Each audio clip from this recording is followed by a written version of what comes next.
kwento ng pag-ibig, kwento ng pag-asa at mga kwento ng buhay dito sa Barangay Love Stories. Si childhood sweetheart, nasaan na ba siya sa buhay mo ngayon? Parte pa rin ba siya ng pang-araw-araw mong pagising? O baka naman tanging sa panaginip mo na lamang siya nakakapiling?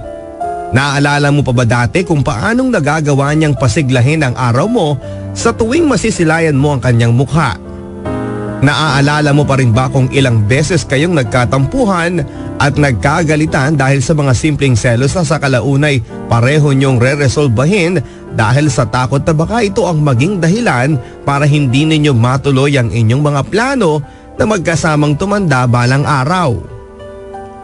At para sa'yo, siya na ang nag-iisang mamahalin mo habang buhay pa ang dugong nananalaytay sa inyong mga ugat. Nasaan na ba ang childhood sweetheart mo ngayon? Si Weng, tulad mo'y may childhood sweetheart din. Iyon bang taong unang minahal ng musmus mong puso? Tayo na't alamin ang kanilang kwentong dalawa, ang kwento ng musmus na pagmamahal na umabot sa kailanman. Paano nila nakilala ang bawat isa? Atin niyang alamin sa mga kwento ng pag-ibig, buhay at pag-asa sa nangungunang Barangay Love Stories. Dear Papa Dudut, Weng po ang aking pangalan. Nakatira sa isang baryo sa Batangas. Ang aking kwentong ibabahagi sa inyo ngayong araw na ito ay di kakaiba sa lahat. Tungkol ito sa musmus na pag-ibig na umusbong sa aking puso. Halos 3 dekada na ang nakakalipas. Ito po ang kwento namin ni Rico. Ang kwento ng aming pagkakakilala na nagsimula noong tag-init ng Abril 1979 sa isang gulod malapit sa aming bahay. Bakasyon noon at nakaugalian ko nang magtungo sa gulod na iyon kapag nakasiesta na ang aking mga magulang. Nagtutungo lang ako doon upang kumanta sa abot ng makakaya ng aking baga at kalaunay mahihiga sa damuhan habang nakapikit at humuhuni ng mga kundimang naririnig ko sa mumunting radyo ni Mamang. Simple lang ang buhay ko noon. Laking probinsya at ang mga magulang ko ay kapwa kumukuha ng kikitain sa bawat kaping barakong kanilang mabebenta sa palengke.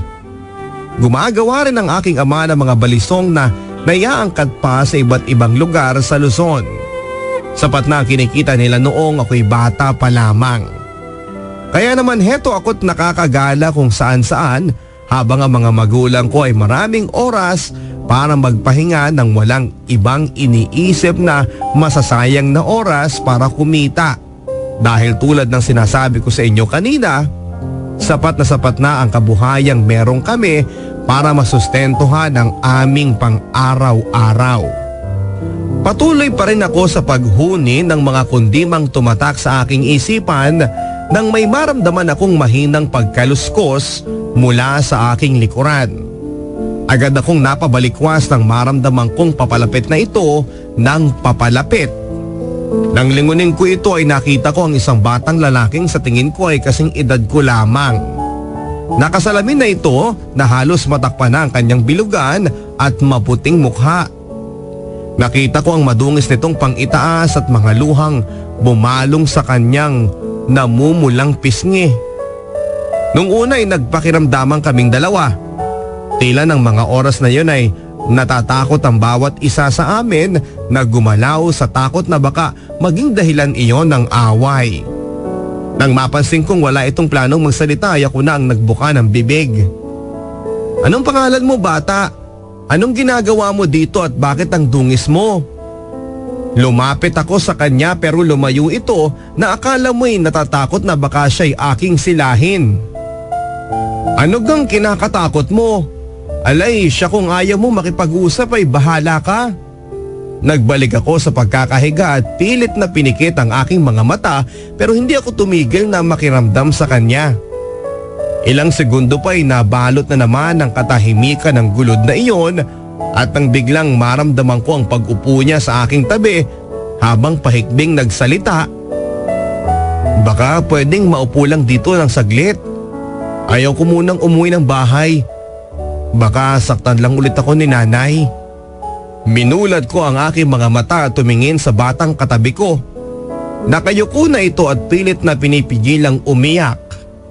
Siya si Rico at sa gulod na ito ay naging saksi ang aming pagkakaibigan hanggang sa nauwi sa pag-iibigan. Tara bukas sa bahay ni Kain po. Sabi niya magbibigay daw siya ng libreng sorbetes de leche sa mga batang pupunta doon at tutulong sa kanya na maglinis ng mga ipot ng kalapati niya. Bungad ko kay Rico nang magtungo ako sa kanilang mumunting bahay na nasa kabilang purok namin. Naabutan ko itong nagpupunas ng kanyang braso sa kanilang kusina. Lumapit ako dito upang tignang mabuti kung ano ang kanyang pinupunasan. Nang makita kong puro galos ang kanyang kaliwang braso ay hindi na ako nagtanong pa. Alam kong kagagawa nito ng kanyang ina ng kanyang baliw na ina. Hindi ako pwedeng lumabas Walang magbabantay kay nanay. Ikaw na lang. Dalhan mo na lang ako dito kahit na isang mamon na may sorbetes.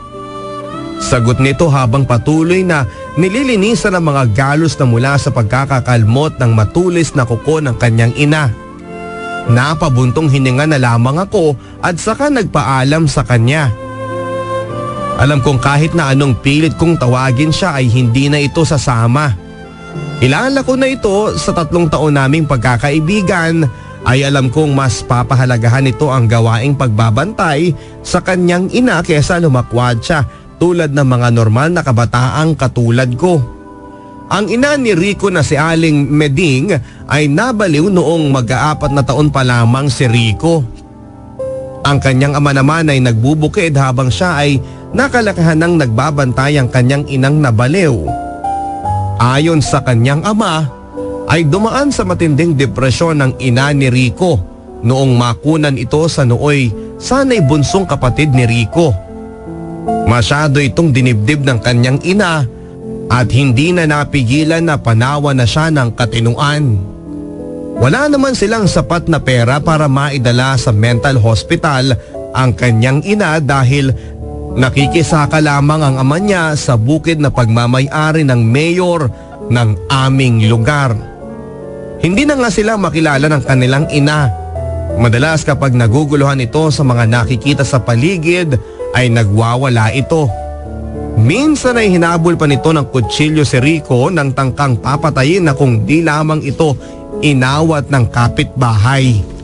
Ilang araw na itinali sa gilid ng kama ang kanyang ina dahil sa takot na makagawa pa ito ng masama. Hanggang sa naging tulala na lamang ito ng madalas at hindi na nagsasalita pa. Pero kapag sinusumpong ito ay nagwawala at halos wala nang matirang babasaging gamit sa kanilang bahay dahil kahit na anong mahawakan nito ay agad niyang ibabato sa kung sino man ang makita niyang nakapaligid sa kanya. Awang-awa nga ako kay Rico dahil madalas ay siya ang napagbubuntunan ng galit ng kanyang ina sa hindi malamang kadahilanan. Kapag sinusumpong na ang kanyang ina ay natatakot ito ng sobra at tumatakbo patungo sa aming bahay. Agad naman itong aasikasuhin ng aking mga magulang na alam ang kanyang sitwasyon at dito na sa amin papatulugin. At kinabukasan ay hihingi ng dispensa ang kanyang ama at ito'y kanyang susunduin na. Sa pagdaan ng panahon ay halos masanay na lamang si Rico sa kanyang kapalaran. Pero ako, habang tumatagal papadudot ay nasasaktan ako sa nakikita kong kalagayan niya.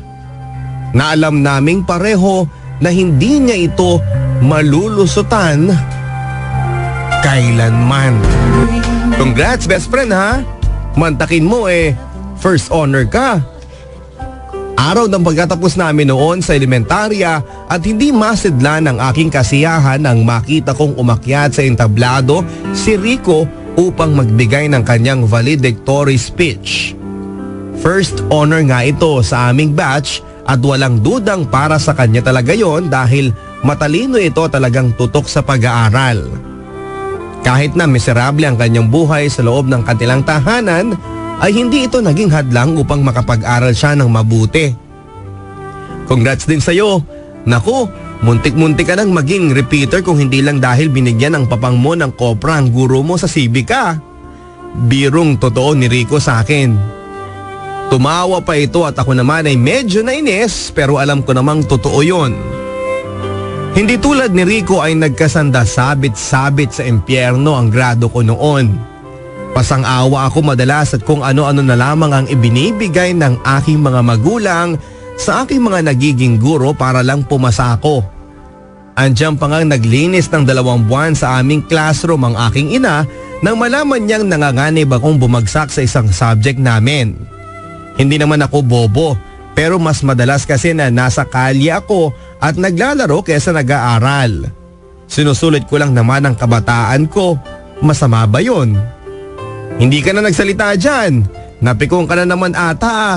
Halika na nga at magpapakodak tayo sa labas. Sumunod ako at habang nakapila sa mga gustong magpalitrato ay nagtanong ako sa kanya.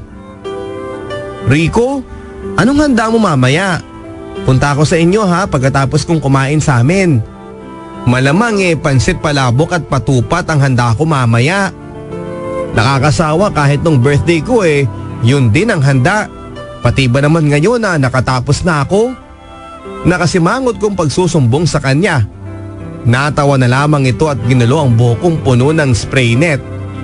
Pasalamat ka nga at may handa ka. Yung ibang bata dyan halos wala nang makain. Tingnan mo nga yang si Tanying hindi na nakadalo kasi walang pabayad ng graduation fee niya. Ayun, nag-iiyak sa bahay nila nung madaanan ko kaninang umaga. Nakaramdam ako ng konsensya sa mga sinabi niya. Kaya naman para bawiin ang pagkakapahiya ko ay pilit kong pinagsilang muli ang usapan. Hindi mo naman sinagot ang tanong ko ano ngang handa mo mamaya? Ngumiti ito at saka sabay kaming umabante mula sa pila. Alam mo namang inutang pa namin kay Madam Santos ang graduation fee ko. Kailangan kong maglinis ngayong summer sa bahay nila. Mas mahirap pa ako kay Tanying.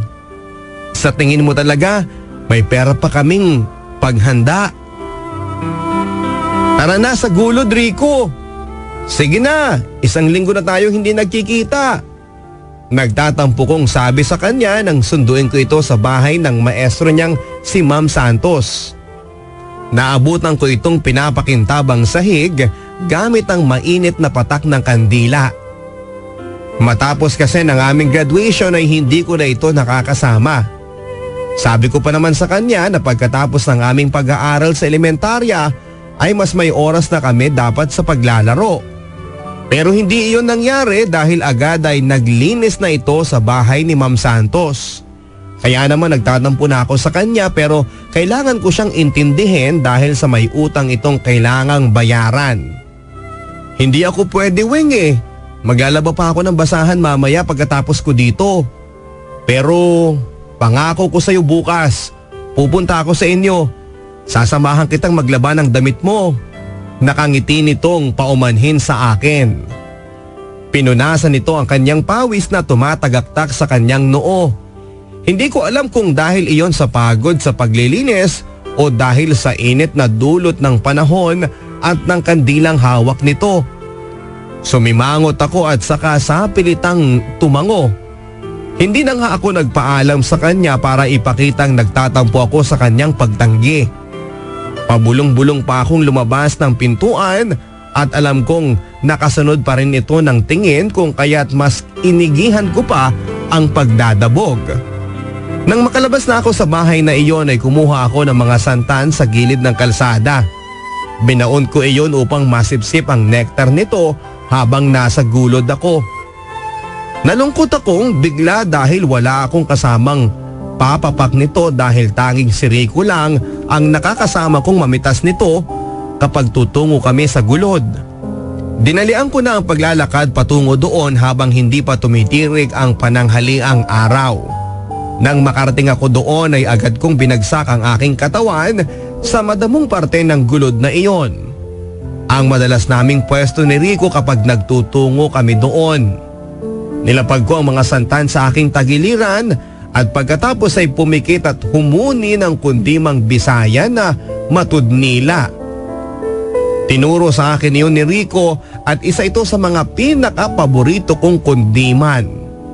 Ilang minuto kong inulit-ulit iyon habang nakapikit at ninanamnamang preskong hanging dumadampi sa aking pisngi nang hindi kalaunay naramdaman ko ang mahinang kaluskos mula sa aking likuran.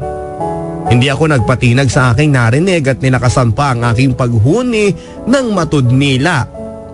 Hanggang sa marinig ko na lamang ang pagsabay ng taong iyon sa paghuni ko at hindi pa umabot ng 2 minuto ay naupo na rin ito sa aking tabi at kumuha ng isang santan sa kanyang gilid. Nang imulat ko ang aking mata ay nakita ko ang nakangiting si Rico. At matapos noon ay sabay na kaming humuhuni habang nagpapalipas ng oras sa lugar na aming madalas na pinupuntahan na saksi sa nabuo naming pagkakaibigan. Unang araw sa klase natin ngayon sa high school. Hindi ka ba kinakabahan? Untag ko kay Rico habang naglalakad kami patungong paaralan. Umiling ito at saka ibinaling ang tingin sa akin. Hindi naman, kasi inaral ko na yung binigay na kwaderno ni Ma'am Santos sa akin eh. Sabi niya, karamihan daw dun ay mapag-aaralan ko sa sekundarya, kaya kailangan kong itago. Ikaw ba? Ngumisi ako sa kanya na parang nakakaloko. Nagtanong ka pa? Malamang oo. Unang araw ngayon sa high school, syempre kabado ko, no? Alam mo namang natatakot ako na baka wala na ako maging kaibigan doon. At saka baka hindi tayong magkaklase. Wala akong kokopyahan, baka bumagsak na naman ako. Inakbayan ako nito para pagaanin ang aking loob bago nagsalita. Ano ka ba? Masyado ka namang negatibo mag-isip eh. Malay mo, magkaklase tayong dalawa. At saka malay mo, madami kang makikilala. Mabait ka naman eh at madaling pakisamahan. Bakit mo naman kailangang kabahan nang wala kang magiging kaibigan, hindi ba? Tinanggal ko ang pagkakakbay niya sa akin dahil namibigatan ako sa kanyang braso. Ano ka ba? Bubbles kaya ako, malamang dun ako sa mababang section at ikaw naman, panigurado dun ka sa star section. Huwag mo na nga akong paasahin, Rico. Nauna na akong maglakad upang hindi niya makita ang pag-aalinlangan ko. Hinabol ako nito at sa kanya ako hinarap sa kanya. Ikaw naman kahit naman hindi tayo magkaklase, magkaibigan pa rin tayo. Basta promise ko sa iyo na kahit na hindi tayo magkamag-aral, pupuntahan pa rin kita tuwing recess para sabay tayong kumain ng paborito mong okoy at chicharon. At kapag lunch, sabay tayong kakain sa gulod ng baon natin. Basta baunan mo na rin ako ha. Pagbibiro pa nito para lang pagaanin ang aking loob. Sa wakas ay nawala na ang takot ko ng mga oras na iyon dahil sa kanyang mga ipinangako. At nang makapasok na kami sa paaralan ay napagtanto kong tama ang aking hinala. Magkahiwalay ang aming mga klase dahil siya ay napunta sa star section. Habang ako naman ay nasa dulong classroom, ang classroom ng mga estudyanteng kailangan ng matinding pagbabantay sa klase. Uy, ano? Tara na ba? Punta na tayo sa gulod habang hindi pa madilim. Pag-aaya sa akin ni Rico isang hapon matapos ang klase. Nasalubong ako nito habang naglalakad patungo sa CR ng mga babae. Hindi ako pwede Ikaw na lang. O kaya bukas na lang. Dali-dali akong pumasok sa CR at nang makalabas ako ay andun pa rin ito at nakasandal sa pader. Dali-dali pa rin ako naglakad pataas muli sa aming classroom nang pigilan ako nito. Aba, himala Dati ikaw ang lagi nag-aaya sa gulod. Ngayon naman ikaw naman ang tumatanggi mismo. Hindi na ako nagsalita pa at tuloy-tuloy lang ang paglalakad ko. Pero agad ako nitong pinigilan. Uy, ano ba? Magsalita ka nga. May problema ka ba? Parang hindi ka naman ganyan dati Dito ay hindi ko na napigilan pa ang mapiyok dahil sa pag-iyak. Kasi naman hindi ako makakasama sa iyo sa gulod kasi kailangan ko mag-aral hanggang alas 5 ng hapon sa klase ko sa math kay Ma'am Hospino. Isa kasi ako sa mga bumagsak sa klase niya nung eksamen 2 linggo daw akong babantayan pagkatapos ng klase. Mangiyak-ngiyak kong kwento sa kanya. Hindi na ito nagsalita at saka niyakap ako. Gusto mo ba hintay na lang kita hanggang makauwi ka para may kasabay ka? Kumalas ako sa pagkakayakap sa kanya at agad na pinunasan ang luhang kumawala sa aking mga mata. Wag na. Baka asarin ka lang nila na akong best friend mo. Wala man lang minanang talino sa'yo. Kumunot ang kanyang noo sa aking huling sinabi at saka nagtanong. Bakit mo naman nasabi yan?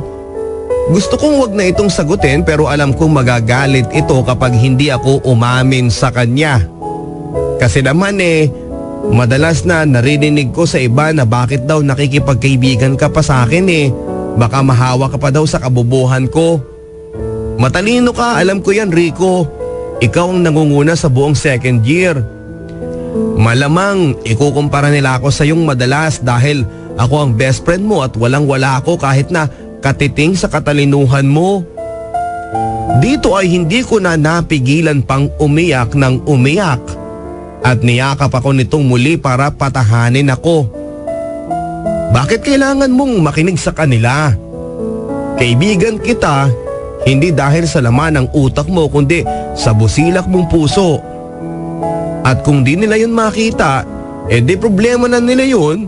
Basta ang mahalaga, ako ang nakakakita ng totoong ikaw. Kaya ikaw ang pinili kong makasama. Dahil sa kanyang mga sinabi, Papa Dudut, ay muling lumakas ang aking loob.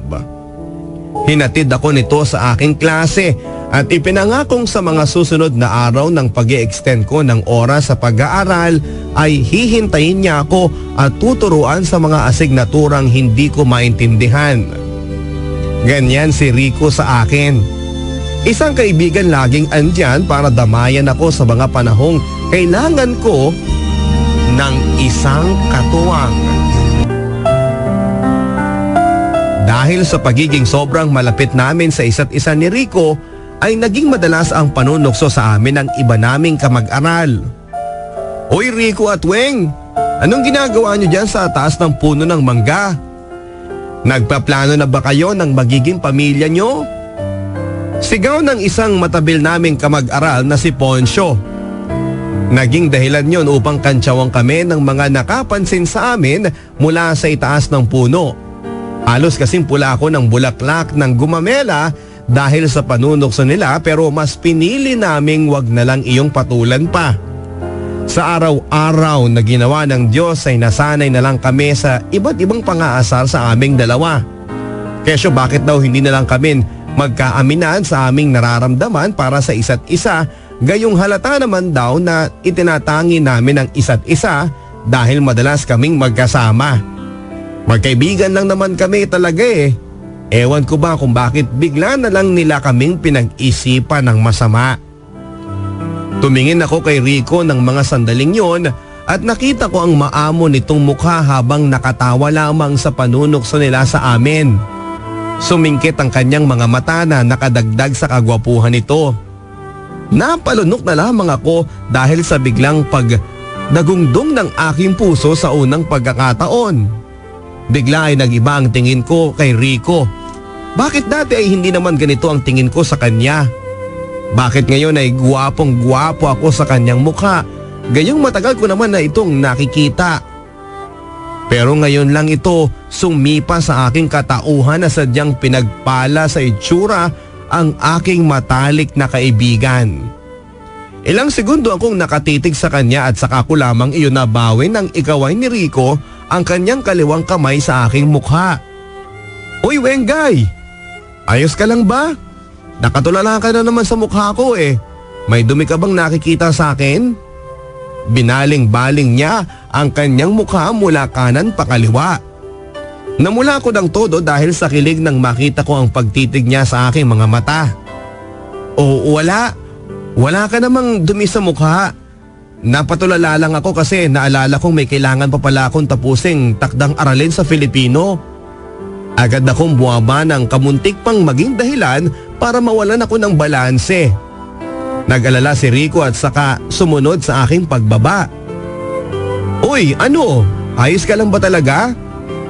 Hinawakan ako nito sa balikat at agad akong umiwas dito dahil tila may bulta-bultahing kuryenteng dumapo sa aking buong katawan.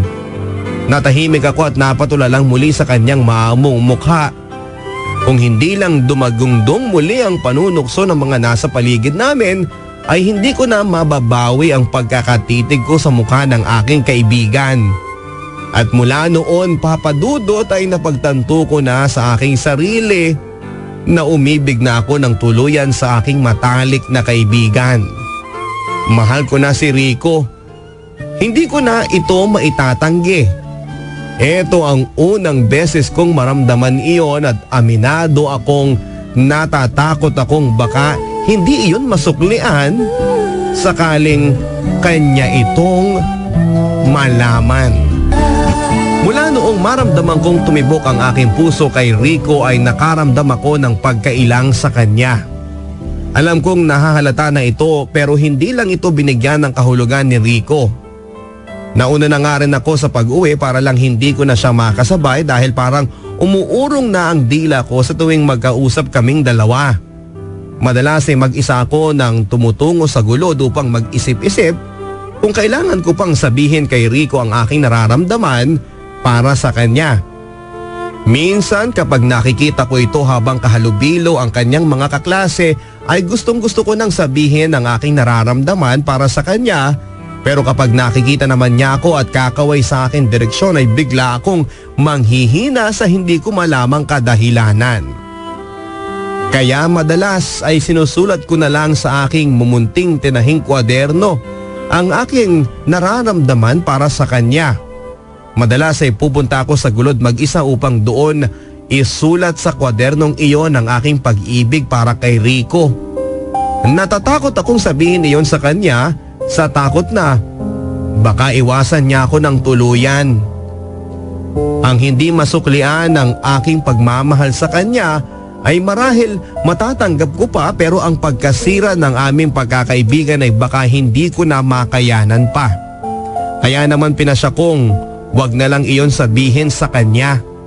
Baka naman kasi kapag tumagal ay mawala rin ang pag-ibig ko para sa kanya. Weng, bakit di mo naman ako hinintay kaninang pag-uwi? Lagi ka na lang ganyan. Nagtatampong bungad sa akin ni Rico nang dumaan ito sa aming bahay.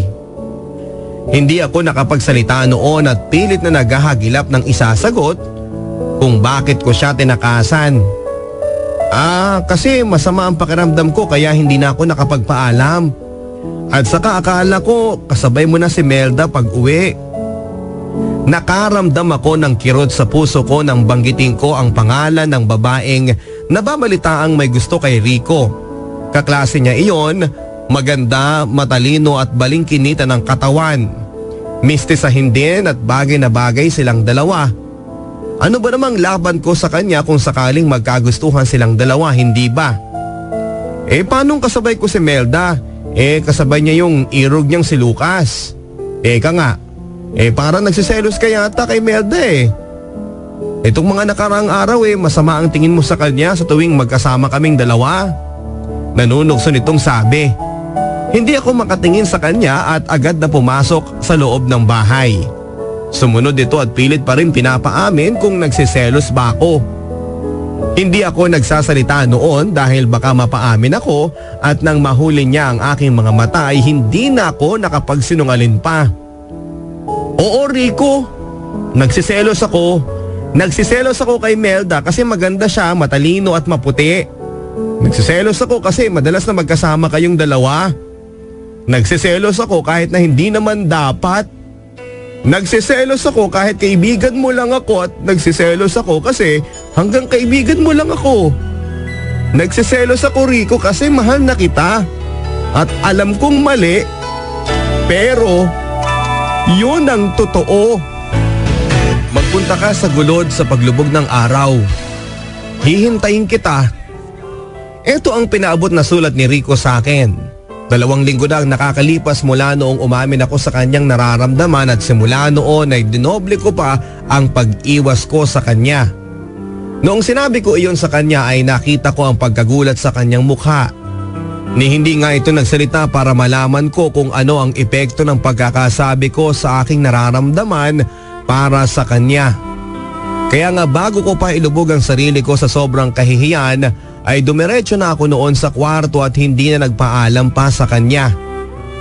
Alam kong ilang minuto siyang nakatayo doon sa aming sala pero hindi ko na pinili siyang balikan. Para saan pa? Para ipukpok muli sa aking ulo na wala akong pag-asa sa kanya at ngayon heto, makalipas ang 2 linggo ay nagparamdam siya. Ano bang binabalak ni Rico?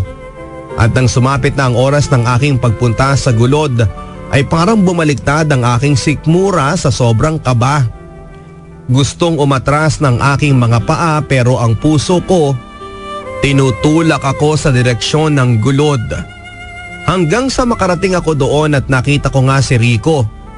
Naaaninag ko siya mula sa malayo gamit lamang ang pulang liwanag na galing sa papalubog na haring araw. Ilang segundo ako nakatayo mula sa paanan ng gulod at nang tila mapansin nito na may nagmamasid sa kanya ay humarap ito sa akin direksyon. Kahit sa malayo ay nakita ko ang pagngiti niya sa akin. Hindi na ako nakaabante pa dahil sa mahiwagang ngiting iyon na hindi ko alam ang ibig sabihin at nang makalapit na siya sa akin ay hindi pa rin ito nagsasalita. Inawakan nito ang aking kamay at saka inakay sa aming madalas na kinapupwestuhan sa gulod na iyon. Walang salitang lumabas sa labi ng bawat isa. Tila nagmamasid at nakikiramdam kami kung sino nga ba ang dapat na magsalita ng mga oras na yon. Sabay kaming naupo sa damuhan at saka tumulala sa ganda ng papalubog na araw. Tahimik ang kapaligiran at dahil doon ay rinig na rinig ko ang bawat pagtaas at pagbaba ng kanyang hininga. Marahil sa kaba dahil maski ako ay naririnig ko ang mahihinang pintig ng aking pulso ng mga oras na yon. Kahit nakabado kaming pareho ay hindi naman maikakaila sa akin na ang maupo sa kanyang tabi ay isa sa mga pinakakomportableng pakiramdam sa mundo. Kaya nakontento na lamang ako sa pagmamasid sa matahimik na paligid hanggang sa marinig ko na lamang ang mahinang paghuni niya ng matudnila. Nang hindi sinasadya ay napasabay na rin ako sa kanya. Dito ay natanggal ang nerbyo sa akin at nang makayanan ko nang salubungin ang kanyang tingin ay tumigil na kaming pareho sa paghuni. Weng, naaalala mo pa nung 9 taong gulang pa lang tayo? Dito kita nakita. Napakapayapa mong tignan noon. Natatakot akong istorbohin kita sa kalagayan ko. Binala kong tumalikod na lang at humanap ng ibang lugar pero nang maisip kong kailangan kong makahati ng pagkakakalma mo ng mga oras na yon ay naglakas loob na akong lumapit at tumabi sa iyo. At mula noon ay hinayaan mo kong malapitan at makilala ka ng buo.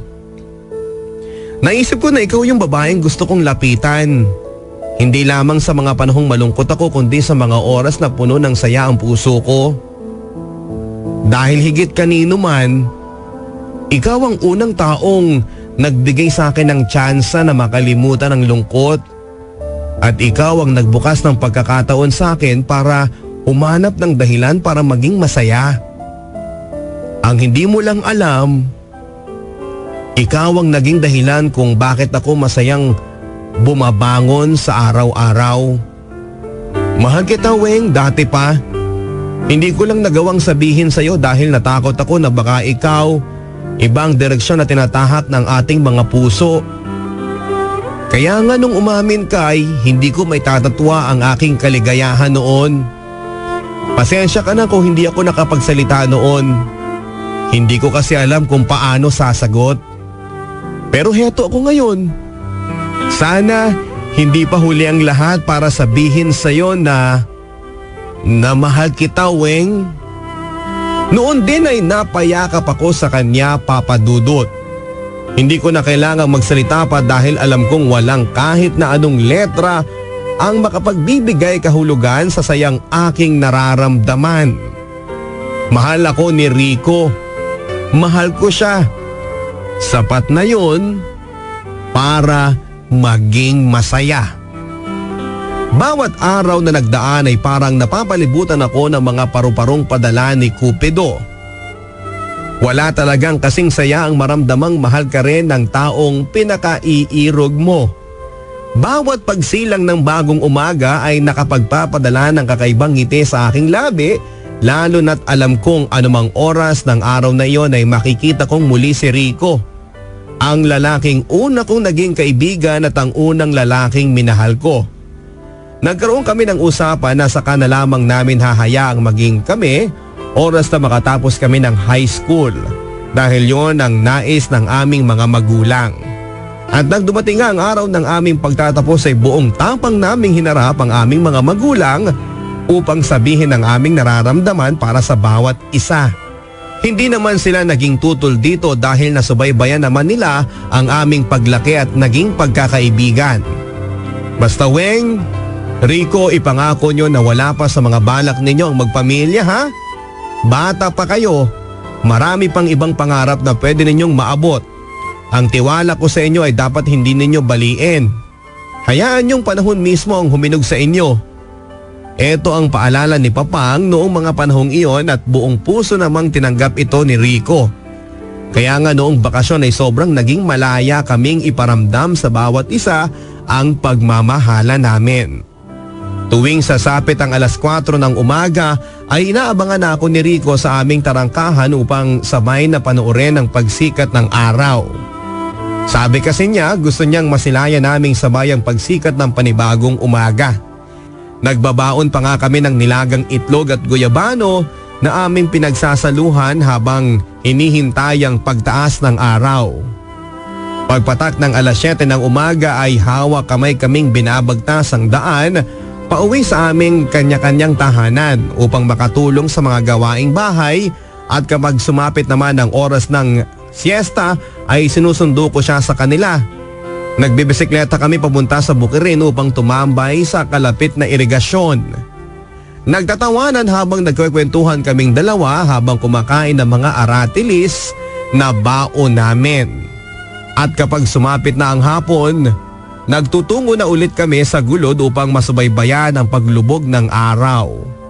Tulad ng sabay naming pagsalubong sa pagsikat ng araw, ay nais din naming parehong sabay naming masaksihan ang pagtulog ni Haring Araw. At kapag kumagat na ang dilim ay saka na kami kapwa uuwi. Bukas, hindi na naman kami makapaghihintay na magkita. Bukas, panibagong araw na naman ang aming ligaya. Bukas, makakasama ko na naman siya, ang lalaking nais kong kasama sa pagsikat at paglubog ng araw. Weng, sa tingin mo ano kaya ang magiging hinaharap nating dalawa?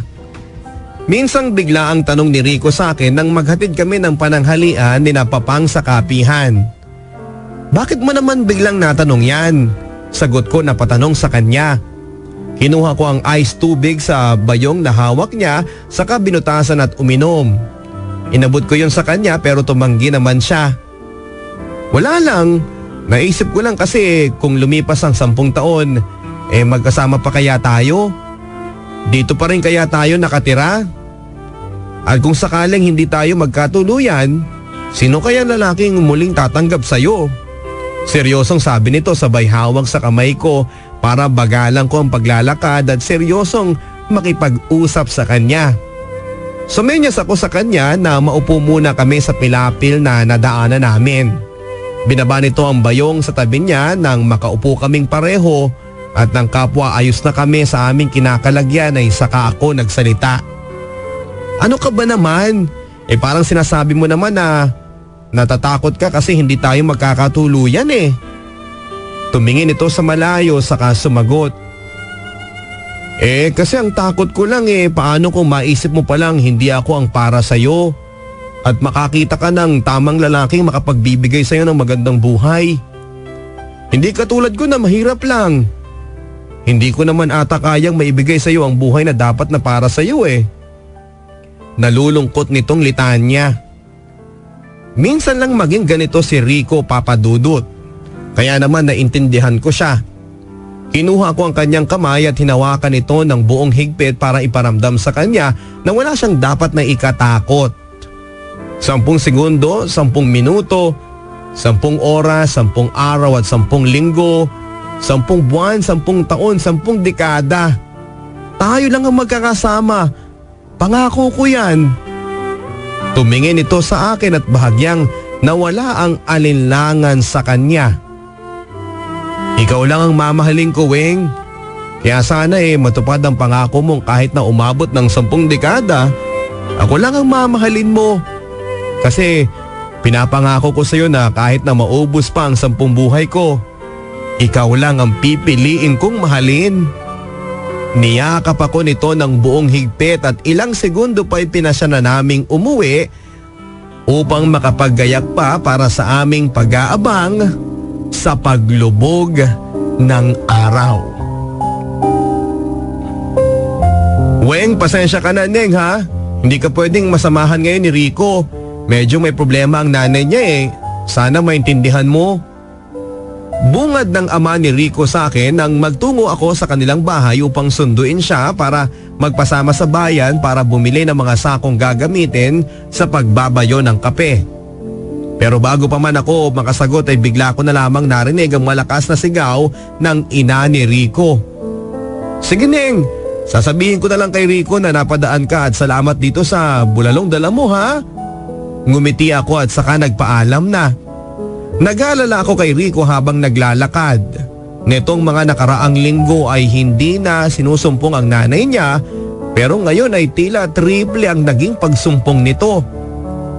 Nang sumapit ang hapong iyon ay hindi ko na inaasahang makakasama ko pa si Rico nang magtungo ng gulod dahil alam ko namang kailangan itong alagaan ng nanay niya. Kaya naman mag-isa ko na lamang nagtungo doon. Mas napaaga ako ng punta kaysa sa dati dahil wala naman akong ginawa ng mga oras na yon. Natapos ko na lahat ng labahan sa bahay kaya naman maaga akong nakaalis. Sa gulod ay naramdaman ko ang mapayapang paghagod ng hangin sa aking buhok. Ito ang paborito kong lugar, ang paboritong lugar namin ni Rico. Naupo ako sa damuhang madalas naming kapwestuhan ni Rico at saka pumikit ng mariin habang sinasabay ko ang aking paghuni sa ihip ng hangin. Ilang minuto pa'y nakita ko na ang bahagyang paglubog ng araw. Medyo nakaramdam ako ng lungkot dahil ito ang unang beses na hindi ko kasama si Rico para masaksihan ito. Napabuntong hininga na lamang ako at binala ko na lamang na umuwi na at wag nang hintayin ang tuluyang pagbaba ng araw. Nang biglang sa pagtayo ko ay nabunggo ko ang dibdib ni Rico na nasa likuran ko na pala ng mga sandaling iyon. Ilang segundo kaming natigilan hanggang sa napansin ko na lamang ang mga pasa sa mukha nito. Hindi maikukubli sa abong kulay ng kapaligiran ang nakita kong mga galo sa kanyang mukha at braso. Alam kong dahil na naman ito sa kanyang ina. Sinumpong na naman ang nanay mo. Sana hindi ka na lang nagtungo dito para nabantayan mo siya. Hahaplosin ko na sana ang kanyang mukha nang pigilan niya ako. Tumitig ang mga malulungkot nitong mata sa akin at pilit na kinukubli ang kanyang ngiti. Hindi ba pangako ko sa iyo na hindi ako papayag na magkaroon ng isang araw na hindi natin masaksihang pareho ang pagtatapos ng bawat araw? Pasensya ka na kung hindi ako nakapunta ng mas maaga. Hinintay ko lang kasi na makatulog si nanay bago ako umalis Niyakap ako nito at saka hinarap ang direksyon ng araw upang hindi na ako magprotesta pa sa kanyang ginawang pagpunta sa gulod, gayong may mga importante pa itong bagay na dapat na gawin tulad na lamang ng pagbabantay sa kanyang ina. Tahimik kaming pareho ng mga sandaling iyon at hindi na may tatatwa na nakaramdam ako ng kalungkutan sa bisig ni Rico. Naramdaman ko ang pagsundot ng tila libu-libong karayom sa aking puso nang madama ko ang mga gasgas sa kanyang braso. Nang mga sumunod na araw ay napansin ko ang pananamlay ni Rico. Alam kong dahil iyon sa matinding panunumpong ng kanyang ina. Kahit pilitin niyang maging masigla sa aking harapan ay hindi ito maikukubli ng kanyang mga matang malalayo ang tingin. Alam kong ayaw niya kung idamay sa problema niya sa kanyang ina, pero bilang karelasyon ay sa tingin ko ay may karapatan akong tulungan siya. Lalo na't nakukompromiso ang saya na pwede naming maranasan sa bawat araw na susunod. Rico, ayos ka lang ba talaga? Alam mo, hindi naman natin kailangan pumunta ngayon sa irigasyon kung hindi mo ramdam na tumungo doon. Hayagan kong sabi sa kanya nang sunduin niya ako sa bahay para sa usapan naming magtungo sa irigasyon. Para kasi itong wala sa sarili. Hindi nga rin ito nagsalita nang sabihin ko iyon sa kanya. Dire-diretso lang ito naglalakad hanggang sa mainis ako sa kanya at saka pahila siyang hinarap sa akin. Ano bang problema, Rico? Alam mo kung madadamay lang ako sa problema mo sa bahay ninyo, aba mas magandang wag muna tayong magkita.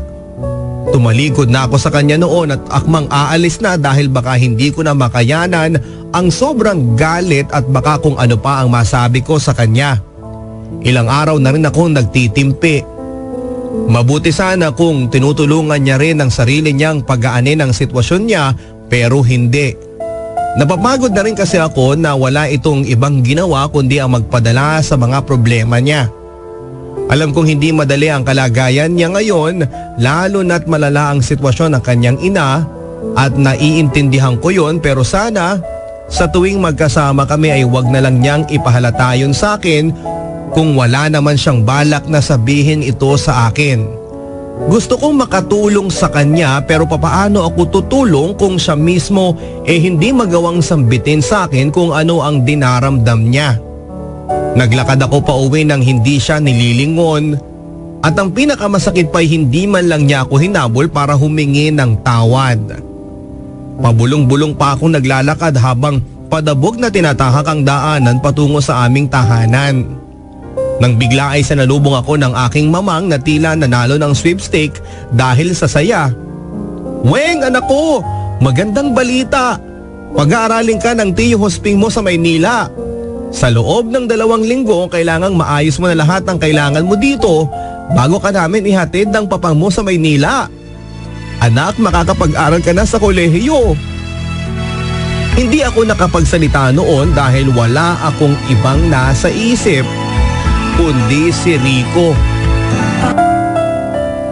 Hindi ko kaagad nasabi kay Rico ang tungkol sa aking pag-aaral sa Maynila. Hindi ko alam kung papaano ko sisimula ng pagbabalita sa kanya ng tungkol sa pag-aaral ko sa Maynila. Alam ko may kalapitan lang ang Maynila sa Batangas.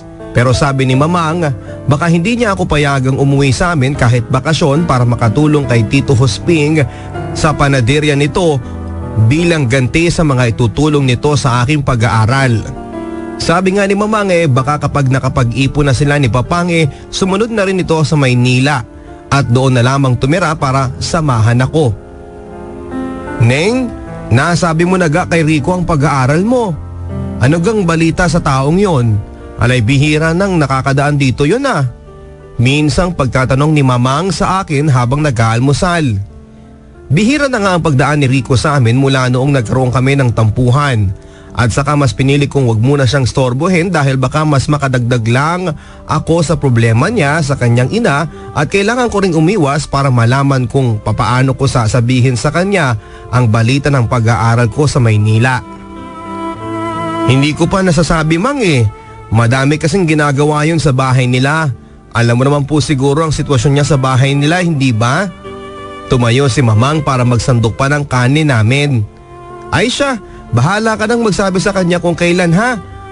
Ang sa akin lang, Neneng mas maganda ngayon palaang ay masabi mo na kay Rico na aalis ka na rito sa atin. Nang sa ganon matanggap niya agad at makalabas-labas pa kayo bago pa kayo magkalayo." Sa sinabi ni Mamang ay naisip kong tama nga naman. Mahigit 1 linggo na lamang akong lalagi dito sa amin at mahigit 1 linggo na lamang kaming magkakasama ni Rico. Kung sakaling hindi ko pa iyon masabi sa kanya, masasayang lamang ang mga nalalabing araw na pwede kong maiparamdam sa kanya ang pagmamahal ko. At masasayang lamang ang bawat minutong puno ng alaala naming dalawa na pwede kong mabaon pag tumungo ako sa Maynila. Mamang, pupunta lang po ako kina Rico. Tumayo na ako at saka inayos ang aking pinagkainang halos hindi ko pa naman nagagalaw. Kakaisip sa mga pwedeng mangyari sa mga susunod na araw. Tumango lamang si Mamang at saka ako umalis upang tunguhin ang tahanan ni Rico. Rico, pwede bang mag-usap tayo? Nasa bakuran na ako ng kanilang mumunting bahay at naabutan ko itong nakaupo sa bangko malapit sa kanilang halamanan. Sa ilang araw na hindi ko ito nakita ay napansin ko kaagad ang pangangayayat nito at pangingitim ng paligid ng kanyang mga mata. Nahabag ako sa kanyang itsura dahil sa edad niyang yun ay hindi pa dapat ito nakakaranas ng ganitong klase ng hirap ng buhay. Hindi ito nagsalita sa aking tanong kaya naman pinili kong lumapit pa sa kanya upang wala na siyang magawa. Naupo ako sa kanyang tabi at maayos naman siyang umurong upang bigyan ako ng spasyo. Hindi ito nagprotesta nang dahan-dahan kong hinawakan ang kanyang kamay nang mapaupo ako sa kanyang tabi. Ilang sandali kaming tahimik upang matansya ang emosyon ng bawat isa sa mga oras na iyon at nang maramdaman kong maaari ko na siyang makausap ay saka ako sinimula ng dahan-dahan ang pagsasabi sa kanya tungkol sa plano kong pag-aaral sa Maynila. Rico, naaalala mo ba si Tio Hosping ko? Yung nagbigay sa atin ng duhat at karne ng kambing noong mga bata pa tayo? Tumango ito. Pero hindi magawang makatingin sa akin at tanging sa lupa lamang niya nais idikit ang kanyang paningin. Kasi nagtelegrama ito kay Mamang at nais niya na pag-aralin ako sa kolehiyo. Unti-unti ay nag-angat ito ng paningin at saka tipid ng ngumiti. Mabuti naman kung ganon. Maswerte ka kasi makakapag-aral ka ng kolehiyo. Iilan lang sa atin dito ang pinagpapalang makapag-aral. Tanggapin mo na yan. Naging todo ang suporta nito sa aking pag-aaral dahil nakita ko ang sigla sa kanyang mga mata habang sinasabi yon. Nais din itong mag-aral pero hindi hinahayaan ng ama niyang matupad niya ang kanyang pangarap na maging isang doktor dahil kapos sila sa pangpinansyal na aspeto. Sabi niya magtatrabaho lang ito sa kabayanan ng kahit na ano para lamang makatulong rin sa pamilya niya bago matapos ang tag-init. Oo, swerte talaga ako Rico, kaya nga hindi ito tinanggihan ni ng Mamang Pero kasi Rico, hindi ako dito sa Batangas magpapatuloy ng pag-aaral. Sa Maynila kung saan nakatira si Tio Hosping. Nagagatol kong pahayag sa kanya at ilang minuto pa'y tuluyan ng napipi si Rico sa aking mga naging revelasyon. Hanggang sa tumayo na lamang ito at saka tuloy-tuloy na pumasok sa kanilang bahay nang hindi man lang nagpapaalam. Hindi kaagad ako nakatayo para humabol sa kanya dahil hindi ko alam kung paano ko sasalubungin ang blankong emosyon nito. Baka mas lumala pa ang sitwasyon kung susunod ako sa kanya. Ilang sandali akong nakaupo bago ko pinasyang tumayo upang lisanin na ang kanilang bahay.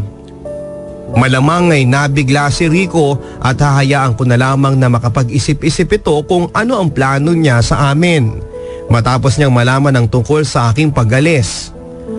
At nang papalakad na ako paalis ay bigla ko namang narinig ang kalabugan sa tahanan nila.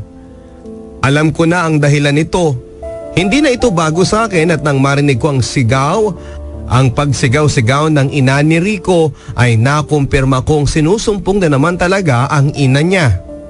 Umalis na ako noon bahid ang pag-aalala kay Rico dahil sa inaasal na naman ng kanyang ina at syempre nababahid pa rin ako ng pag-aalala sa aming dalawa dahil hindi ko alam kung ano ang inaasal ng tadhana sa nagbabadyan naming pagkakalayo ng lalaking una kong minahal. Sabi ko na nga ba andito ka lang Nagulat ako sa biglang pagsulpot ni Rico mula sa aking likuran. Nasa gulod ako noon pasado 5:00 ng hapon. Ilang minuto na lang at tuluyan ng wawagayway pababa ang mapupulang kulay ni Haring Araw.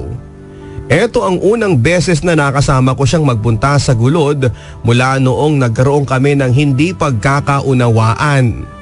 Pero ganun pa man ay wala pa ring mintis ang pagpunta ko dito sa pagsikat ng araw at sa paglubog nito. Gusto ko pa rin tuparin ang pangako ko na saksihan ko ang mga kaganapang ito at aasa na lamang ako kung pupunta si Rico para samahan ako. Pero lumipas ang ilang araw at umabot na ng halos 2 linggo ay hindi pa rin ito nagpapakita doon. Pero ngayon ay andito na siya at mukhang handa nang makipag-usap sa akin. Tumabi ito sa akin at saka tumingin sa kalangitan. Balita ko, bukas ng umaga ang alis mo. Tumango ako bilang pagsang-ayon sa kanya. Halos wala kaming mapag-usapan dahil naiilang pa ako sa kanya. Paano yan di magkakalayo na tayo? Ito na ba ang huling pagsaksi natin sa paglubog ng araw? Malungkot nitong sabi at pilit tumitig sa aking namumulang pisngi dahil sa pinaghalong lungkot at hiya sa kanya. Hinayaan na lamang ako nitong manahimik. Wala akong balak magsalita noon at nang mapansin itong nahihirapan ako maglabas ng kahit na anong salita sa aking lalamunan ay saka ito humuni ng matudnila. Wala pa man siya sa kalagitnaan ng kundi man ay bigla na lamang akong napaiyak at napayakap sa kanya. Hindi ko na napigilan ang emosyon dahil sa pinaghalong takot, lungkot at pangungulila sa kanya. Masakit sa akin na malamang ito na ang huling paglubog ng araw na makakatabi ko siya. Rico, sana maintindihan mo na kailangan mong gawin ito para sa atin. Gusto kong maging maganda ang kinabukasan nating dalawa para balang araw ay may pagmalaki tayo sa lahat. Naiiyak kong sabi pero pinigilan ako nito na magsalita pa sa pamamagitan ng paghigpit ng kanyang yakap sa akin. Huwag mo na akong intindihin pa, Weng. Hangad ko ang ikakabuti mo higit anuman. Pwede bang makiusap sa'yo? Inangat ko ang paningin ko sa kanya upang malaman kung ano pa ang dagdag nitong sasabihin sa akin. Weng, pwede bang bukas bago sumikat ang araw makasama ulit kita dito? Kahit man lang sa huling pagkakataon na andito ka at makasama kita sa pagsikat ng bagong araw. Kahit sandali lang, kahit ilang segundo lang. Tumango ako at saka binaon ang aking mukha sa kanyang dibdib. Ilang saglit kaming ganito, walang usap-usap tungkol sa mga mangyayari sa susunod na mga araw na hindi na kami magkakapiling pa. Akala ko hindi ka na darating. Nawaglit ang pag-aalalang sabi ni Rico sa akin nang humahangos akong dumating sa gulod. 4:30 noon ng umaga nang makarating ako sa gulod. Ang usapan namin ay saktong 4 ng umaga para may oras pa kaming dalawa na makapag-usap dahil saktong 8 ng umaga ang biyahe ko. Nahuli ako ng gising dahil mga 2 ng umaga ng madaling araw na ako nakatulog. Hindi ako makatulog noon at pabalikwas ako ng pabalikwas sa aking higaan dahil hindi magawang ipikit ng aking mga mata ang mga katanungan sa aking isipan. Panay katanungan tungkol sa amin ni Rico. Ang walang pagod na tumatakbo sa aking isipan magdamag kaya naman madaling araw na ako nakatulog at naging dahilan upang mahuli ako sa aming usapang pagkikita sa gulod. Pasensya na Rico ha, may inayos lang kasi ako sa mga dadalhin ko kaya nahuli ako. Pagsisinungaling ko sa kanya na agad naman niyang kinagat. Inalalayan niya ako sa pagupo sa aming madalas na pwesto habang nakatingin sa kasikatan ng araw. Madaling pa noon at aabutin pa marahil ng 30 minuto bago tuluyang magpakita ang mga galamay ng Haring Araw.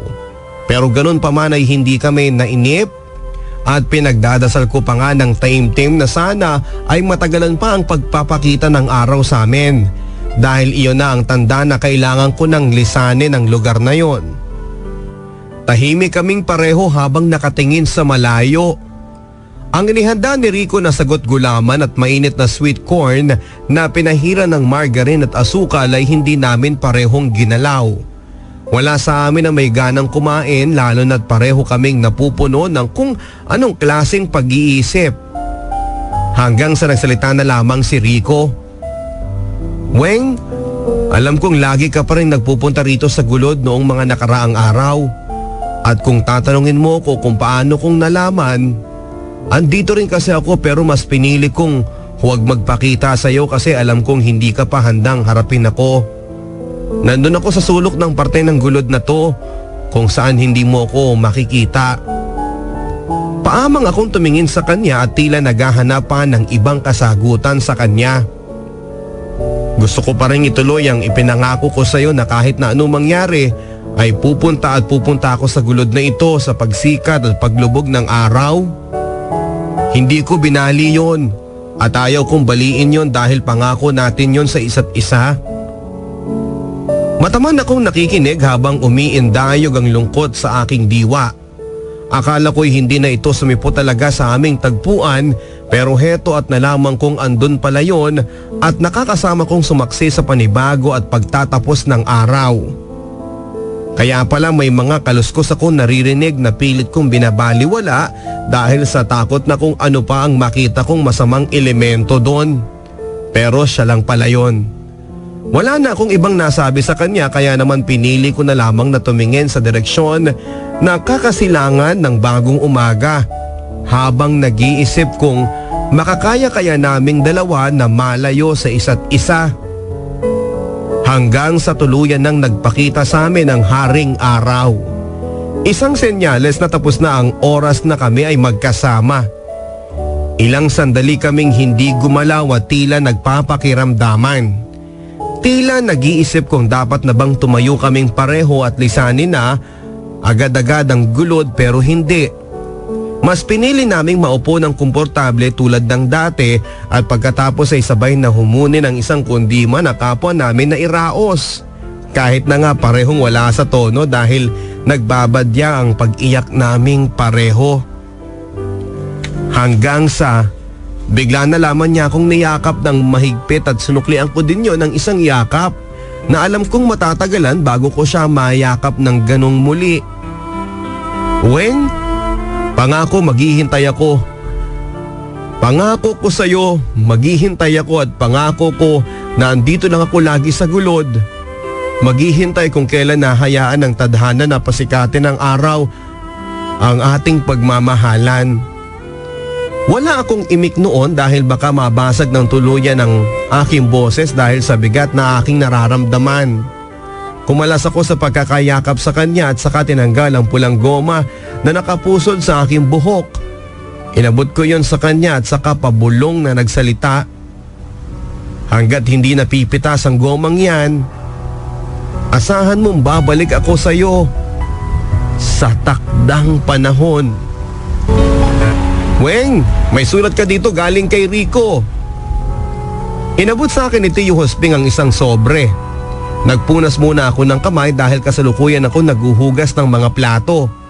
2 taon na nga ang nakakalipas mula nang dumating ako dito sa Maynila at noong una ay talagang nahirapan ako, Papa Dudut, dahil hindi ako sanay sa buhay lungsod. Pero dahil mabuti naman ang aking tiyuhin ay naging maayos na rin ako dito. Sa katuwing bakasyon naman ay dumadalaw sina Mamang at Papang sa akin para naman hindi ako masyadong mangulila. Sa loob kasi ng 2 taon ay hindi pa ako nagtutungo sa amin. Ang sabi kasi ni Mamang, tuwing bakasyon ay tumulong naman daw ako sa negosyong paniderya ni Tio Hosping. Kahit maski doon ay masuklian ko ang kabutihan nito. Sa loob ng 2 taon na hindi ko nakikita si Rico, sa loob kasi ng 2 taon na yon, Papa Dudut, ay tanging sulat lamang ang naging paraan namin para iparamdam sa bawat isa na kahit nasa malayo kaming pareho ay hindi pa rin namin nakakalimutan ang isa't isa. Kahit kasi gustuhin ni Rico na magtungo sa Maynila ay hindi niya magawa dahil hinabili ng kanyang ama ang kanyang ina sa kanya. Bukod sa walang mag-aalaga sa kanyang ina, kapag nagtatrabaho ang kanyang ama ay kapos din ito sa pera. At higit sa lahat ay hindi pinapayagan ng Tio Hosping ko ang ideyang magtungo rito sa Maynila si Rico dahil baka makasagaba lamang sa aking pag-aaral. Kaya naman nagtitiis lang kaming pareho sa pagpapalitan ng sulat. Na noong una ay 4 na beses sa isang buwan kapag nagsusulatan kami, pero nitong mga nakaraang taon ay naging 1 beses na lamang sa isang buwan at kung minsan naman ay 1 beses na lamang sa 3 buwan. Naging abala rin kasi ako sa pag-aaral at alam ko namang naiintindihan nito kahit na paminsan-minsan ay nakakaramdam ako ng pagtatampo sa kanya. Madami na kasing ginagawa sa eskwelahan at pati na rin sa panaderya ni Tio Hosping. Tuwing hapon din kasi pagkatapos ng klase ay diretso na ako doon sa panaderya upang makatulong at gabi na rin kung umuwi dahil magliligpit pa kami. Sa bahay naman ay maghahanda pa ako ng pagkain naming dalawa ng tiyuhin ko at pagkatapos ay ako rin ang maglilinis. Pagkatapos nun ay gagawa pa ako ng assignments ko at saka lamang ako magpapahinga.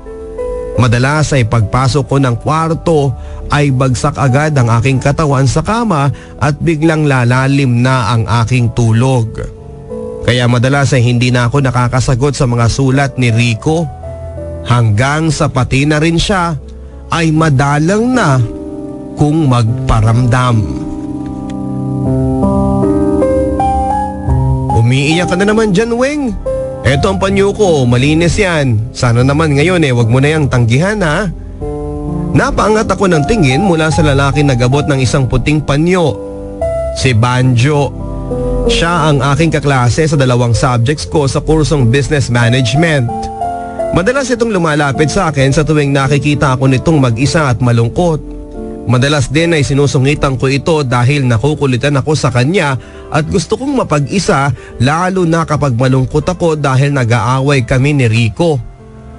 Naging madalas na nga ang pag-aaway naming dalawa dahil sa dalang ng pagsusulatan namin. Wala rin kasi kaming telepono at ganun din sila sa Batangas.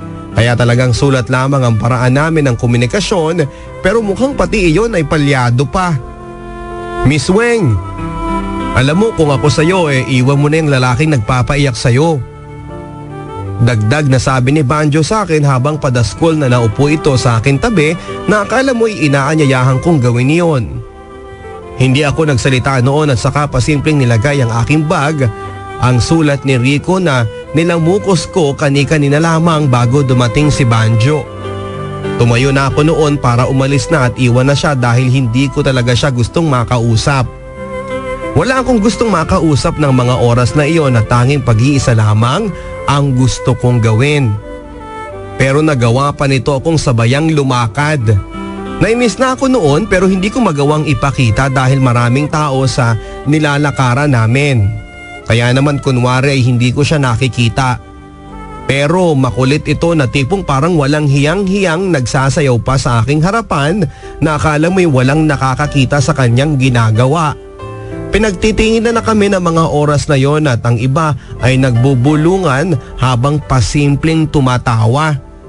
Mas lalo tuloy akong namula sa hiya dahil nadamay ako sa ginagawa ni Banjo. Kaya naman binilisan ko pa ang paglalakad at sa dulo ay lakad takbo na ang aking ginawa.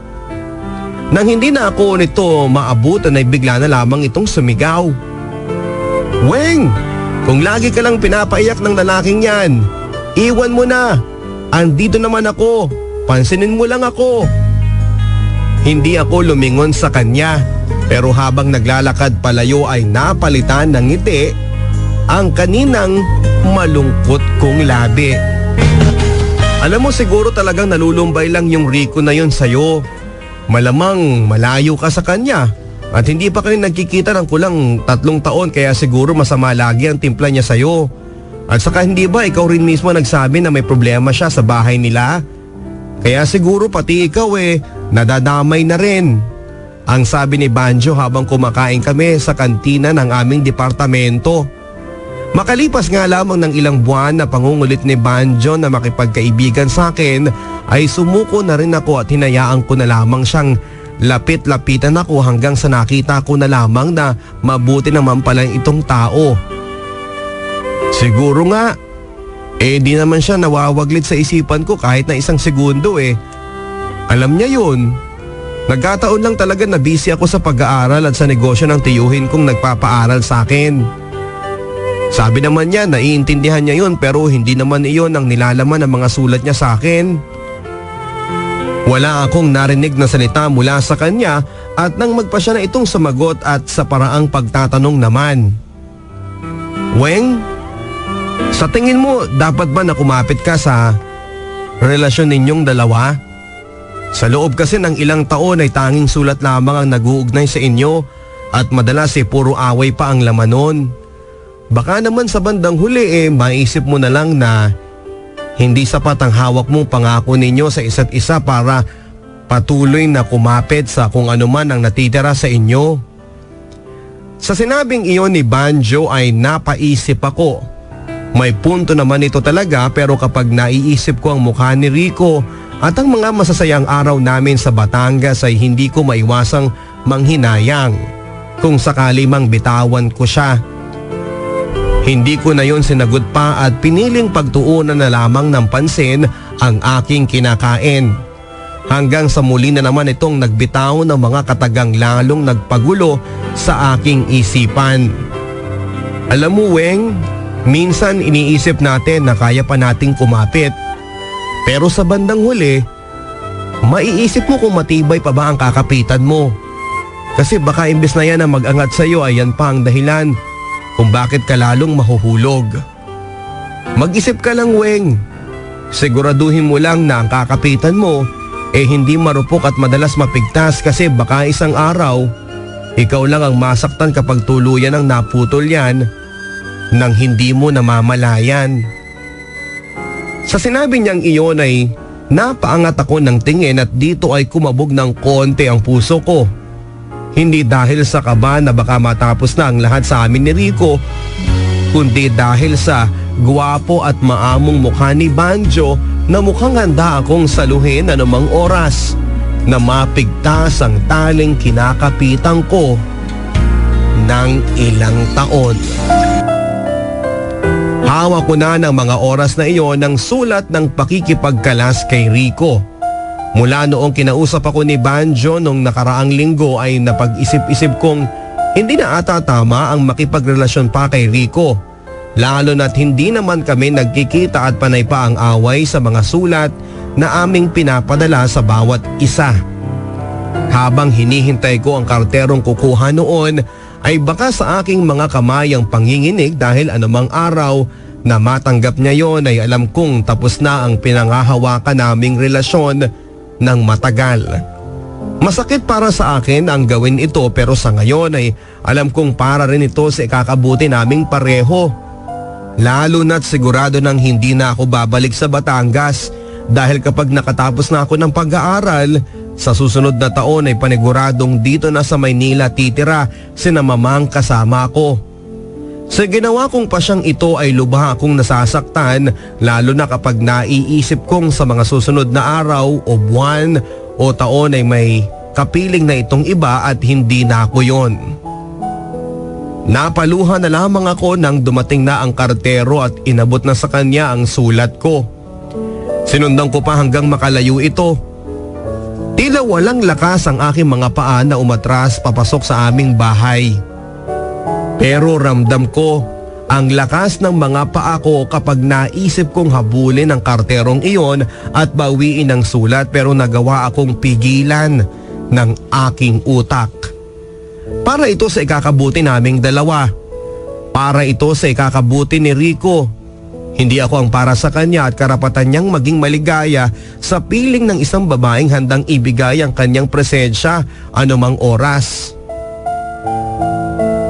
Hindi ko iyon kayang ibigay sa kanya. Papasok na ako sa loob ng bahay nang marinig ko ang isang sigaw mula sa labas ng bakura namin. Si Banjo. May dala-dala itong ubas at kay Mito, inangat nito ang supot na kinakalagyan ng prutas at mula sa malayo ay alam kong nakita niya akong malapad ang pagkakangiti. Si Banjo. Siya ang natatanging lalaki nagbigay sa akin ngayon ng lakas at pag-asa na labanan ng lungkot na aking nadarama dahil sa pakikipagkalas ko kay Rico. Si Banjo nahayagang nagsasabi sa akin ng kanyang nararamdaman simula pa lamang. Si Banjo ang lalaking humingi ng kakarampot na espasyo sa puso ko na matagal nang binakura ni Rico. Mabigyan ko kaya siya ng pagkakataon na umupa sa puso ko. Ngayong nabakante na ako. Lumipas pa ang ilang buwan at heto, natututo na ng pusa ang puso kong hilumin ang sugat na dala ng pakikipagkalas kay Rico. Naging posible yon dahil sa pag-aalalay ni Banjo sa akin. Hindi na muling nagparamdam si Rico sa akin matapos kong ipadala ang sulat ko. At naiintindihan ko naman yon dahil hindi naman ganong kadaling tanggapin na wala na ang lahat sa amin.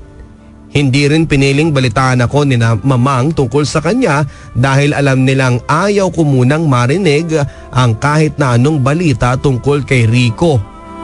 Oh, nakatulala ka na naman dyan. Iniisip mo bang muli ang ex mo?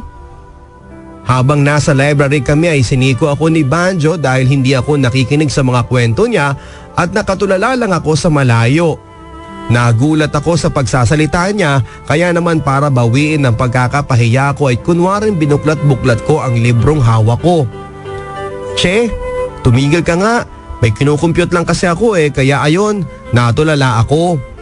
Pagsisinungaling sabi ko, pero ang totoo naman ay si Rico ang nasa isip ko ng mga oras na yon. Iniisip kong sumasagi din ba sa kanyang isipan at kung hanggang ngayon ay nagtutungo pa rin ito sa gulod upang saksihan ang pagsikat at ang paglubog ng araw. At kung sakali mang ginawa niya yon, may kasama na rin kaya siyang iba na bago niyang kasabay sa pagsaksi nito? Sus, magsisinungaling ka pa sa akin basang-basa na kita. Sa araw-araw na ginawa ng Diyos, alam kong hindi siya nawaglit sa isipan mo. Kaya nga nakakatampo rin Kasi ako ang kasama mo pero ibang nasa isipan mo. Seryoso nitong litanya sa akin.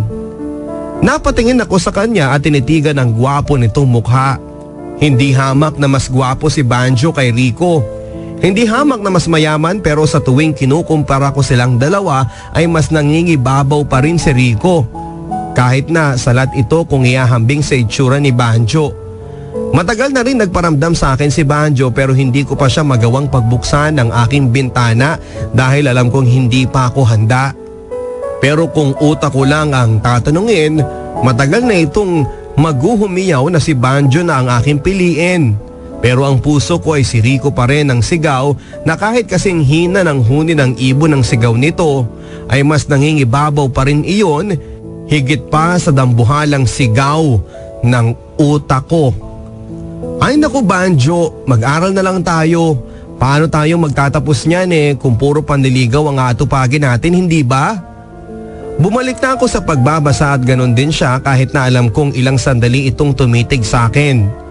Tinuon ko na ang aking isipan sa librong hawak ko at kahit na papaano'y nawaglit na ang imahe ni Rico sa utak ko hanggang sa narinig ko ang mahinang pagsipol ng isang lalaking napadaan sa amin. Muling nagbalik sa diwa ko si Rico dahil ang sinipol ng lalaking iyon ay ang kantang Matudnila na kantang aming pinagsasaluhan noong buo pa ang aming relasyon. Masayang pagtatapos sa iyo Banjo. Pagbati ko sa kanya sa mismong araw na inani namin ang ilang taong pagsusunog ng kilay. Ganon din sa iyo Weng. Sa wakas tapos na tayo at sana naman ngayon pwede mo na akong sagutin. Dire-diretso nitong sabi na nakapagpatigil sa akin.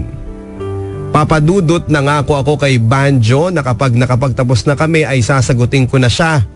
Alam ko namang desidido ito sa akin at mahal na mahal niya ako dahil nagawa nitong maghintay hanggang sa makalimot ako kay Rico. Ngumiti na lamang ako at saka umoo. Nagtatalon ito sa tuwa at nakaanggaw ng atensyon ng ibang nakapagtapos.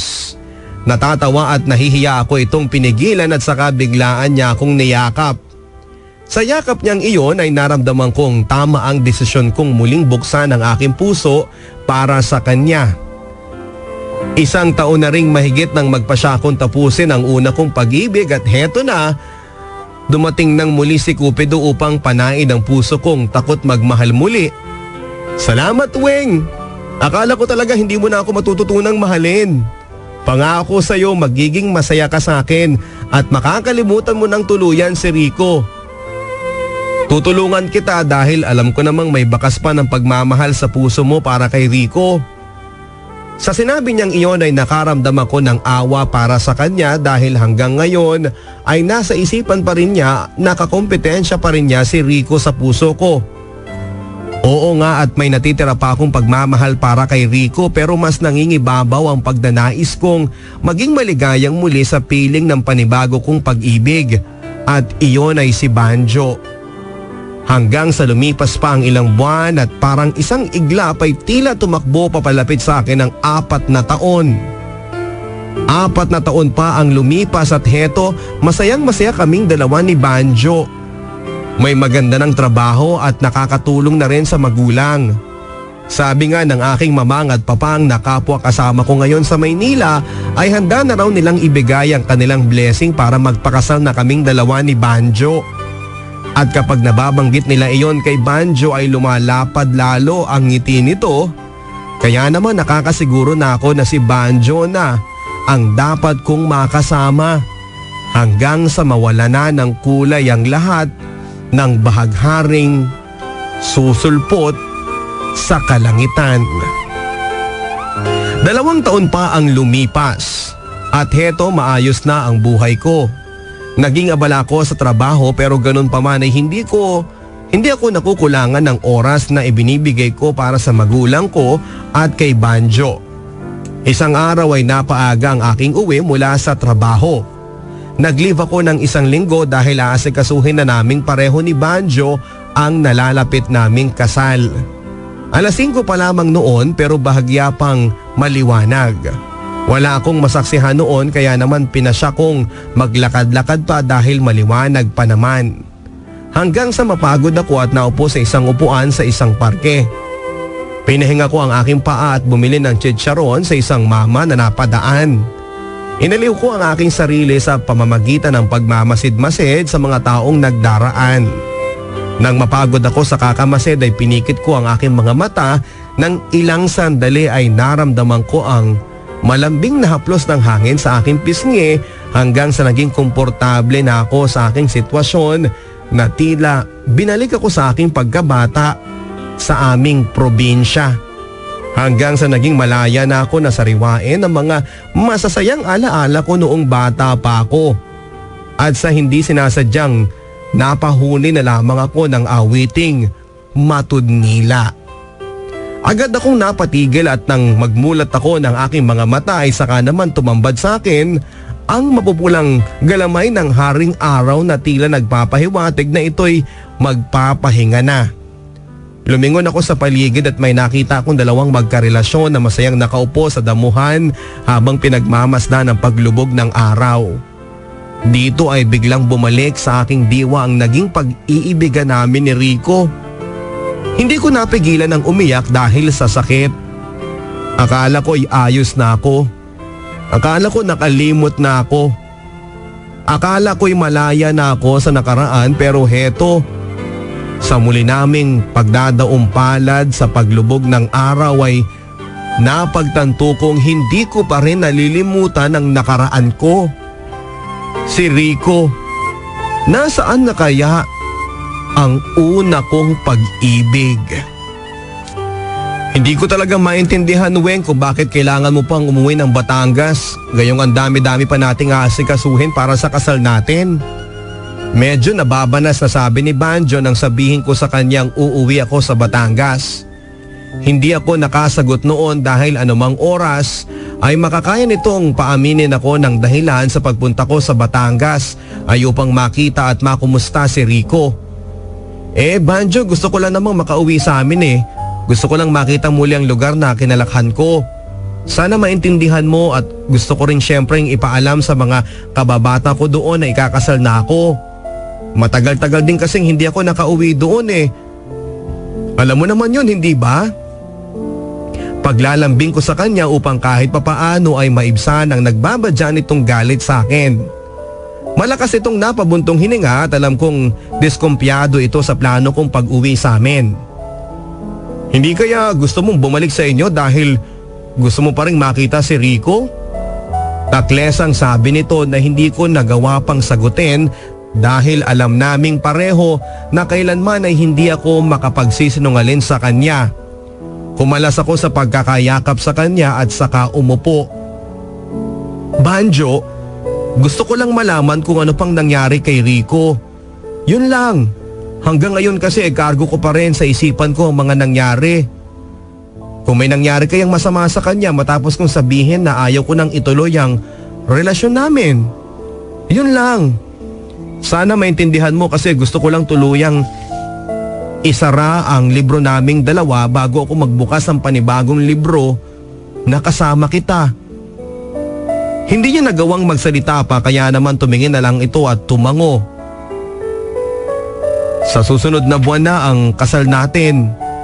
Sa pagpunta mo sa probinsya ninyo, sana maliwanagan ka na talaga na ako ang buhay mo ngayon. Mahal na mahal kita, Weng, pero sana bago ako magmukhang tanga, may klaro mo na sa akin ang pagbabalik mo kung sino ba talaga ang dapat na umuko pa sa puso mo.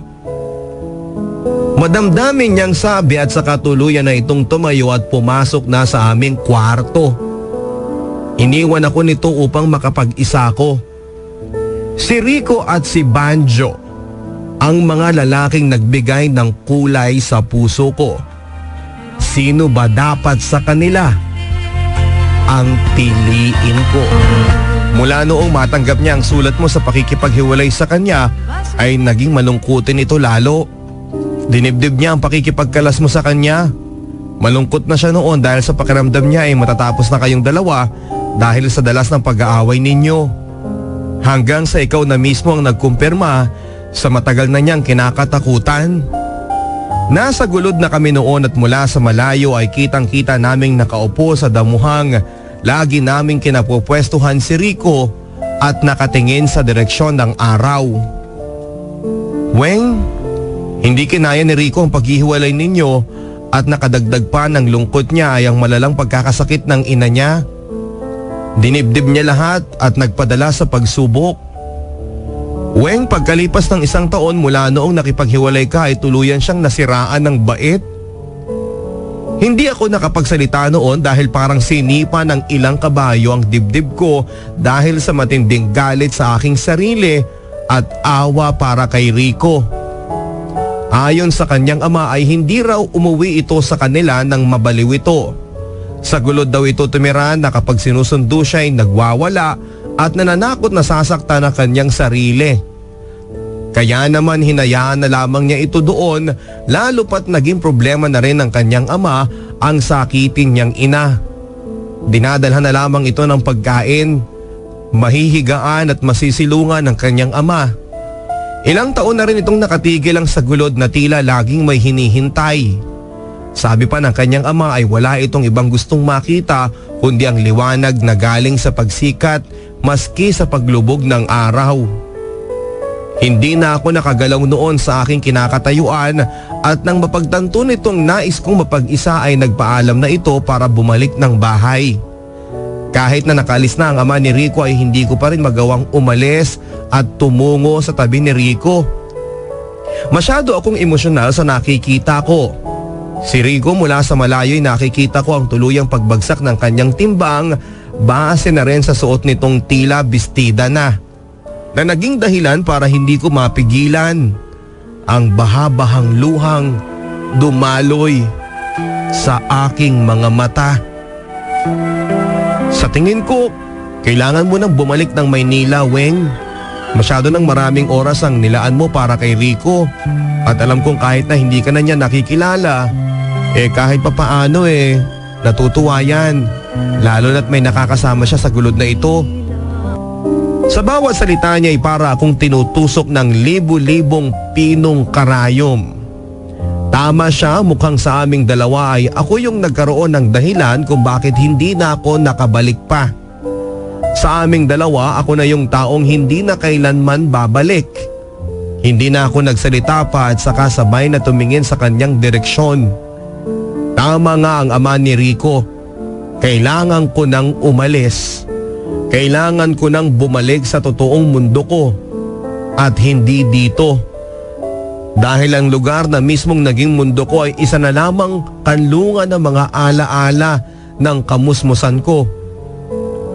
Mga alaalang naging parte si Rico at ngayon ay unti-unti nang nagiging malabo dahil tuluyan nang nagpaalam ang Haring Araw sa mga panahon naming iyon.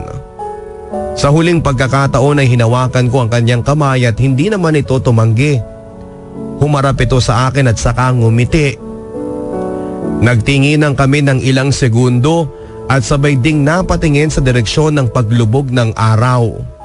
Ang unang nagpatibok ng puso mo at nagpaikot ng munti mong mundo. Ang inyong kabarangay, Weng. Maraming salamat, Weng, sa